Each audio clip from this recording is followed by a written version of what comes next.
யாக்கோபின் வம்சத்தாரே, யாக்கோபின் வம்சத்தாரே, கர்த்தரின் வெளிச்சத்திலே நடப்போம் வாருங்கள். ஏசாயா கர்த்தருடைய பிள்ளைகளை யாக்கோபின் வம்சத்தாரே என்று அழைக்கிறார்.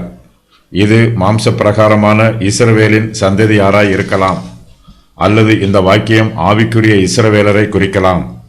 யாக்கோபின் தேவனிடத்தில் யாரெல்லாம் சேர்க்கப்பட்டிருக்கிறார்களோ அவர்கள் எல்லோருமே யாக்கோபின் வம்சத்தாராய் இருக்கிறார்கள். யாக்கோபை போல ஜெபிக்கிறவர்கள் எல்லோருமே அவருடைய சந்ததியாராய் இருக்கிறார்கள். ஏசாயா யாக்கோபின் வம்சத்தாரிடம் கர்த்தரின் வெளிச்சத்திலே நடப்போம் வாருங்கள் என்று சொல்லுகிறார். தேவன் தம்முடைய வழிகளை நமக்கு கற்பிப்பாரா என்றும், தேவன் தம்முடைய மகிமையை இயேசு கிறிஸ்துவின் முகத்தில் பிரகாசிக்கச் செய்து நமக்கு காண்பிப்பாரா என்றும் உலக ஜனங்கள் விசுவாசிகளிடம் கேட்கிறார்கள். கர்த்தர் தம்முடைய வழிகளை நமக்கு போதிப்பார். நாம் கர்த்தருடைய பாதைகளில் அவர் கொடுக்கும் வெளிச்சத்தில் சமாதானமாய் நடப்போம். ஜாதிக்கு விரோதமாய் ஜாதி பட்டயம் எடுக்காது, தேசங்களிடையே யுத்தம் நடைபெறாது. ஆகையினால் கர்த்தர் காண்பிக்கும் அவருடைய வழியில் நாம் சந்தோஷமாயும் சமாதானமாயும் நடக்கலாம்.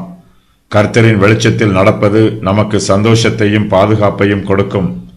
யூதாவும் எருசலேமும் கர்த்தருடைய வெளிச்சத்தில் நடக்கும்போது அவர்களுக்கு அழிவும் சிட்சையும் உண்டாகாது.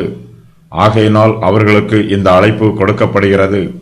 நியாய தீர்ப்பை எதிர்நோக்கி இருக்கும் ஜனங்களுக்கு கர்த்தர் இது போன்ற அழைப்பை கொடுக்கிறார்.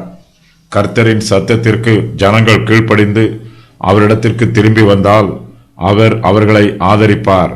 அவர்கள் தங்கள் கலக குணத்தில் நிலைத்திருந்தால் கர்த்தர் தம்முடைய வார்த்தையின் பிரகாரமாக அவர்களை நியாயம் தீர்ப்பார்.